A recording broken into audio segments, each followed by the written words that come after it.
Well, you got guys fighting between 130, 135, and 140. They stack, around that area. So, I mean, as of right now,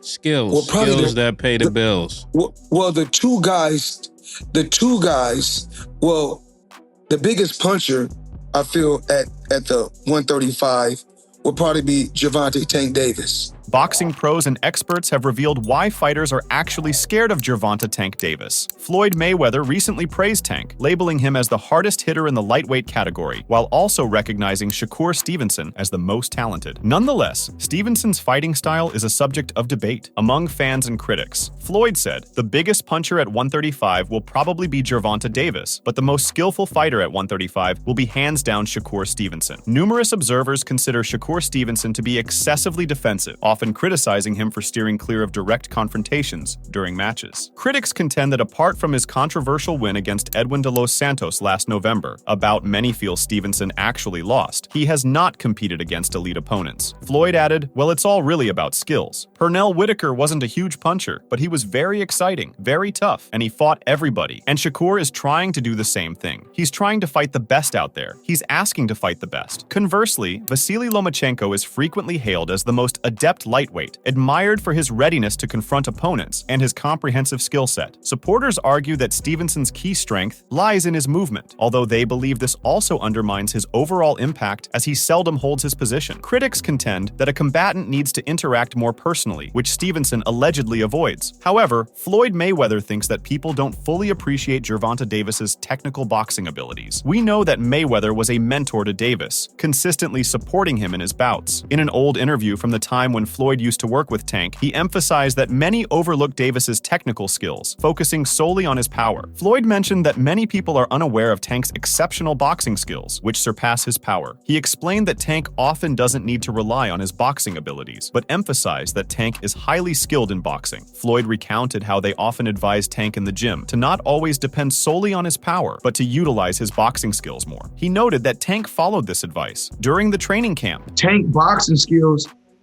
is really better than his power.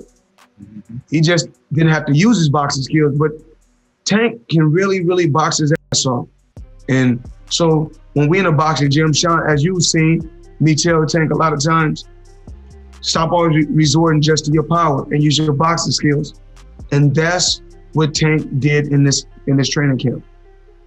Thanks so much, guys. At the culmination of the recent press conference ahead of the upcoming bout featuring Gervonta Davis and Frank Martin, Leonard Ellerbe, CEO of Mayweather Promotions, stepped up to elucidate to the audience why Martin could potentially be outmatched against Davis. Ellerbe said, "Two things that kind of stand out to me over the last week or so. That's been said. One is coming from Frank Martin's promoter, Errol Spence Jr. He says that Tank Davis is going to get dominated for 12 rounds. Dominated? Errol, don't believe that dumb shit. I can promise you that." Ellerbe further remarked that Frank Martin claimed he would defeat Tank, acknowledging that Martin is in excellent shape due to Derek's exceptional training. However, Ellerbe pointed out that in 2017, Tank was already becoming a world champion, whereas Martin had not even turned professional yet at that time. He added, "So one thing about this boxing shit, you can't skip steps. It's something we call experience, and you gain that over a period of time by fighting the top fighters and doing your thing. Again, I can't say enough that I personally think Frank Martin is a good fighter, but there's a difference between being good and being special. Everything that Frank Martin does is good. Tank does better, and come Saturday night, don't blink, cause this shit could be over early." In an old interview, Leonard Ellerbe expressed satisfaction with Davis's performance. He praised Davis for his 11th round knockout victory over Mario Barrios, the WBA World Light Welterweight Champion at that time. Following that bout, Ellerbe asserted that Tank Davis is revitalizing boxing by injecting excitement into the sport through his victories. Tank found himself in a dire situation against Barrios, a fighter considered less skilled compared to him. Despite being a secondary champion in the 140-pound division, Barrios was not among the top contenders. Tank's difficulty in dealing with Barrios highlighted his own limitations as a fighter. However, Floyd Mayweather caused disappointment among media members during the post-fight press conference when he announced that Tank would exclusively fight opponents affiliated with Mayweather Promotions and PBC. Regarding Gervonta Davis's post-fight remarks from that night following his victory over Barrios, Mayweather Promotions CEO Leonard Ellerbe said, "Tank gives the fans a exactly what they want to see. There's no other fighter out there that's doing that like he's doing that, and I can't say that enough. And this is what it's about. He's the one bringing excitement, really back to the sport. So now when people hear his name, it's like, that kid right there, he delivers. Ellerbe continued to praise Tank Davis, highlighting the challenge for any opponent facing him. He described the mental pressure Tank exerts in the ring, with his punches coming at 100 miles per hour while he relentlessly advances. Ellerbe noted that Tank, despite his smaller stature, managed to overpower a larger opponent. On the other hand, after losing to Gervonta Davis in their first fight together last year, Ryan Garcia praised the great Davis. His anticipated defining bout turned unexpectedly one-sided as he suffered a second-round knockdown and succumbed in the 7th after a devastating left hook to the body. Garcia faced a disadvantage due to the 136-pound catch weight and rehydration restriction. This clause restricted him from weighing over 146 pounds. Garcia had previously struggled to make the lightweight limit, which necessitated his move up in weight class. At Garcia's expense, Davis became one of the most well-known people in the world as a result of what turned out to be the most commercially successful battle of 2023. Garcia stated, "Tank is a great fighter. I take my hat off to him. I know we talked a lot of trash leading into the fight, but he knows what it is. It's all love. At the end of the day, I was honored to be in the ring with a great fighter, and I respect him a lot. You know how the business goes, but I want to say to Tank, you're a good man." Garcia commented that Tank landed a solid shot on him, and he didn't want to make any excuses. He admitted that he couldn't recover from the well-placed body shot that Tank delivered, which caught him off guard. He said, "I couldn't breathe. I was going to get back up, but I just couldn't get up. I think I should have pressured him a little harder near the ropes. I was giving him a little bit too much respect, and I think that was my downfall. I think I gave him a little too much respect in the ring." Well, this is just one of the reasons why fighters like Ryan Garcia are actually scared of Gervonta Davis. Meanwhile, according to boxing legend Mike Tyson, the match between Ryan Garcia and Gervonta Davis established Tank as the sport's spokesperson. After securing the win, Gervonta Davis faced the interviewer inside the ring. When questioned whether he believed he was the new face of boxing, reminiscent of Floyd Mayweather naming him as such years earlier, Tank confidently responded in the affirmative. "I remember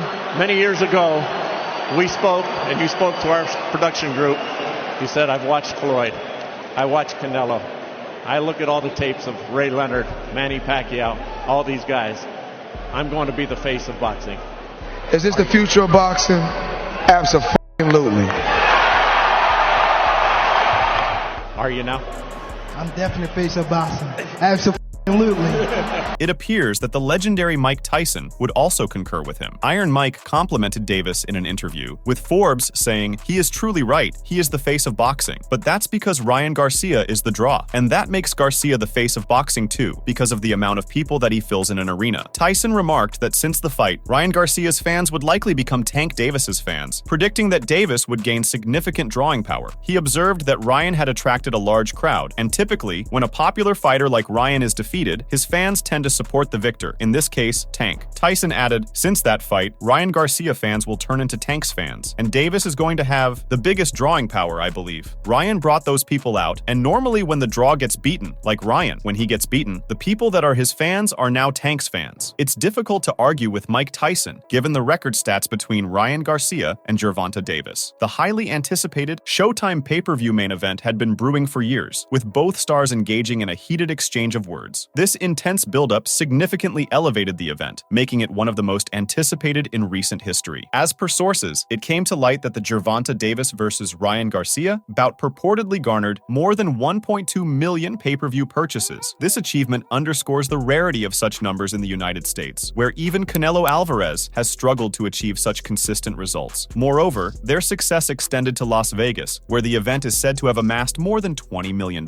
ranking it among the top 5 highest-grossing events in the city's history. This achievement is particularly significant considering Las Vegas's renown as the global hub for combat sports, highlighting a monumental milestone for Gervonta Davis and Ryan Garcia. Despite his explosive and relentless demeanor inside the ring, Gervonta Davis presents himself as a softly spoken and mild-mannered young man. He believes that achieving victories and decisively defeating his opponents speak louder than merely boasting about his overall abilities with bombastic rhetoric. Up to now, Davis remains confident in his achievements. The Baltimore native asserts his skills are unmatched. Despite his impressive record and knack for spectacular knockouts, Stephen "Breadman" Edwards feels the 28-year-old isn't receiving the recognition he truly deserves. Upon thorough assessment of the current WBA regular belt holder, Edwards remains resolute. He asserts that Davis not only reigns supreme in the lightweight division, but also stands peerless across the global boxing arena. Edwards said, "Gervonta Davis is one of the best fighters in the world. He might not be taking the fights that the public want to see him take, but I'm just talking about straight ability. I'm talking about just straight ability. It's not 10 better fighters in the world than him." Moreover, Edwards advises Davis to stay focused on the ultimate goal. After closely following the highly acclaimed fighter for several years, Edwards acknowledges that he has grown into both an enthusiast and an admirer. After thoroughly analyzing various aspects of his performance, Edwards now believes that Davis embodies more than sheer strength alone. He said, "Everything is underrated. His jab is underrated. Everybody says he's all left hand. His right hand is underrated. His poise is underrated. His conditioning is underrated. His chin is underrated. That boy can fight. He can go." Meanwhile, we know that Vasily Lomachenko and Gervonta Davis have engaged in a prolonged exchange of verbal jabs over the last 5 to 6 years. Their ongoing feud began because both fighters competed in or near the same weight class, each vying for supremacy within their division. Long before the Ukrainian claimed the unified championship at 135 pounds in 2020, he challenged Davis to step into the ring with him. Despite his repeated challenges, however, the two fighters avoided a showdown. Overall, Lomachenko asserted that Team Davis was actively avoiding him and other top contenders in the lightweight division. Despite his eagerness to face the talented boxer from Baltimore in the ring, the former two-time Olympic gold medalist developed a quiet admiration for Davis from a distance. Despite their differences, Lomachenko admits that he respects Tank and his abilities in general, even though they are still competitors. He said, "He's the real deal. I like his style." With no indication of a clash between the two in sight, Davis and Lomachenko have chosen divergent paths. Lomachenko appears poised to finalize an agreement to face Devin Haney, the reigning undisputed champion of the lightweight division. Davis, however, is going to fight Frank Martin now. On the other hand, Gervonta Davis has received a ton of praise from Bernard Hopkins for prioritizing his career above Floyd Mayweather and looking to move on. The ex-two-time world champion, widely regarded as one of boxing's all-time greats, occupies a prominent role at Golden Boy Promotions. He was in attendance for Davis's last year bout against Ryan Garcia. Hopkins stated that Tank wanted to pursue the fight and felt the need to break away from someone he still respected at the time. He said that Tank expressed concerns about potentially wronging this individual, but emphasized that he had many conversations where he decided he needed to prioritize his career and make his own decisions.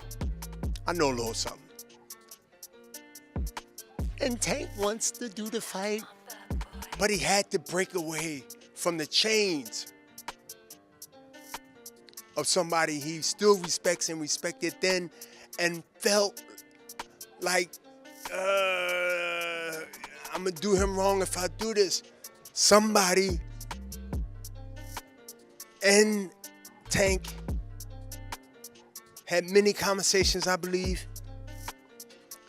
And he said, "Man, I gotta do what I gotta do. This is my career." Hopkins added that when given the opportunity to pursue a long boxing career, like his own 20-year career, one cannot afford to take risks. He emphasized the importance of seizing every chance to excel and allowing others to handle the behind-the-scenes work, enabling the boxer to focus on what they do best in the ring.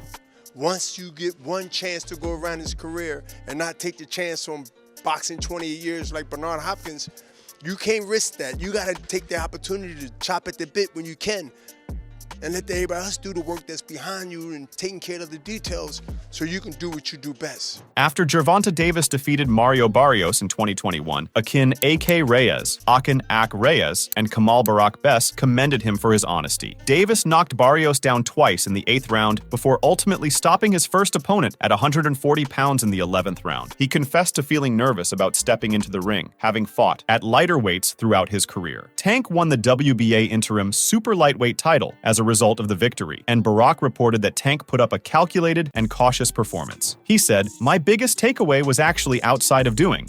I'm about character, and I was really impressed that Gervonta was so truthful in the post-fight press conference, talking about how nervous he was and how, yes, he wanted to get him out of there." Barak noted that Tank was nervous about facing a 140-pound fighter, worrying that the opponent might be baiting him or throwing soft shots to lure him in. Tank feared that that if he charged in as usual, he might get hit with a powerful counterpunch. Barak appreciated Tank's honesty about his concerns. AK concurred that Davis's slow rate of adaptation and acclimatization to his opponent's strength was not particularly surprising. He said, "I wasn't shocked that it took him a few rounds when he was down the first few rounds." On the unofficial scorecard, I mean, he was down on my card as well, but that's a different story. AK pointed out that Davis ensured the fight didn't go to the judges, thereby avoiding any potential controversy. He mentioned that Davis knocked his opponent down twice in the 8th round before ultimately stopping him in the fight. He added, "So I think Davis had a stellar performance. I was overly impressed with him fighting at 140 and still carrying his power to that division the way he did. Moreover, Gervonta Davis is admired by talented former IBF lightweight champion Paul Spadafora, who asserts that Davis is more complex than meets the eye. Due to the Baltimore Star's knockout power that can extinguish lights with a single blow, some categorize him as a brawler. However, Spadafora values not just his devastating ability, but the complete skill set of the undefeated WBA lightweight champion, with a record of 29-0 and 27 KOs. Spadafora explained, "I like Tank because everyone thinks he's just a puncher, and that's the facade. He's not just a puncher. If he was just a puncher, he would have gone right at Ryan Garcia, but you see how he boxed Ryan. He slowed his ass down, watched what he was doing, watched his movements, and then boom. Once he did that, it was catch-up time for Ryan, and if you're playing catch-up with Tank, you're f***ed." The ability to strategize several moves ahead and execute plans during combat under pressure is just as remarkable as Davis's talent for decisively finishing off an opponent with a single strike. Spadafora said, "That takes tremendous amounts of skill. Tank will probably go down as one of the best." Spadafora mentioned his 3 favorite fighters today, expressing the most admiration for Tank. He also praised Terrence Crawford and Boots. Spadafora highlighted Crawford's fearless approach, describing him as a true fighter. Spadafora added, "I have 3 favorites that I like today. I like Tank the most. I like Terrence Crawford. I like Boots because he's from Philly, and he's the next superstar. Crawford, there ain't no one he won't fight. He's a dog for real. He's different from anybody that I ever knew." Spadafora has his sights set on potential matchups for Davis within his weight category, such as Ukrainian standout Vasily Lomachenko and Shakur Stevenson from Newark. He said, "Tank and Shakur, that's a great fight. Shakur's very patient. That's a great fight, but I have to give the edge to Tank. I think Shakur has a better chance of beating Lomachenko than he does of beating Tank, but that's a great division." Now, let's come back to Mike Tyson, as he believes that Gervonta Davis will go on to become a legend in the sport. Tyson continues to command respect in the world of sports, often discussing the rising stars within it. He firmly believes that Davis, once mentored by Floyd Mayweather, has the potential to achieve greatness. Tyson said in an interview with TMZ when discussing who is currently on the brink of stardom in the sport, "Tank is a great fighter. He'll be a legend too if he keeps fighting. He's probably the best fighter out there right now." Originating from Baltimore, Maryland, Gervonta Tank Davis has carved out a reputation for delivering some of the most spectacular knockouts in contemporary boxing. This southpaw has captivated audiences with his exceptional skill set and remarkable finishing power. Boasting a knockout rate of 93%, it's uncommon for Davis's opponents to last until the final bell. When did you see that in Tank? Even the possibility of him becoming like a megastar that he is now? Was there a fight or a moment where you're like, damn, he's that guy? The Pedraza fight. Yeah, I was gonna say that's kind of one that sticks out in my mind too, because nobody's kicked Pedraza's ass like Tank did. Yeah, no. That was an incredible performance, and to be so young. Yeah, like 50 rounds or something. 12 or 13 months. 12 or 13 months before that we had signed him. He's the real deal. Yeah. Make sure to check out some of our other videos on the screen if you enjoyed this one.